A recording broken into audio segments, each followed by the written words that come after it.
the God who created us, he created us male and female. And so you cannot understand maleness apart from femaleness, right? You have to understand what it means to be a man, first of all, by what it means to be made in the image of God, and second of all, by what it means to be made as this counterpart to a woman.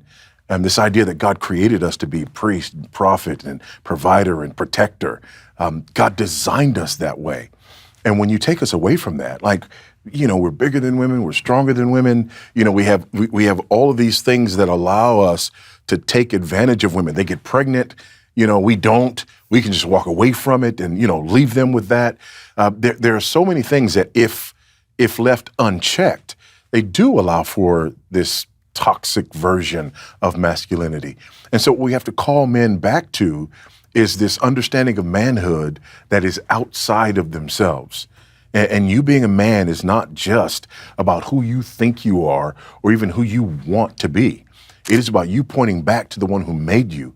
It's about you pointing back to the purpose for which he made you. And it's about you pointing back to the relationship that he intends for you to have with the opposite sex. And one of the things you mentioned is men not wanting to be married. That's an incredibly important part of the picture of what it means to be a man. This idea that we would be in a relationship, that we would be the head of a household, that we would be, like I said, priest, prophet, provider, protector within that context. All of that gives us not only purpose, but it gives us greater understanding of what masculinity is all about. And it also keeps it in check and it protects women. That's the irony of all of this. People are fighting against the patriarchy. People are fighting against marriage. People are fighting against traditional roles. And the result is you leave women unprotected and you leave men unchecked to do whatever they will with those women. So let's say that you've talked to many, many young men, obviously, across the nation. And let's say that you're faced with a young man who's been brought up in a family without a father, just by a mom, somebody like you when you were young.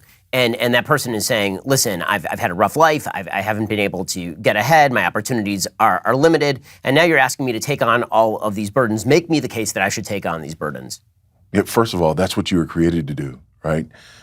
Secondly, it's what you yearn to do. Like, if a man is honest, men don't yearn to just sit in their mother's basement and play video games. In fact, when we sit in the basement and play video games, we like to play those kind of video games that simulate, the actions and activities of masculinity, right? And so that's the first thing I want to say to him. You were made for more than this. There's a God who created the world and a God who created you. And so I want you to come back to that. The second thing that I want to say is that, don't buy the lie that says you have to have it all figured out before you can begin to exercise any kind of manhood. Nothing could be further from the truth, right? I don't have it all figured out. You don't have it all figured out.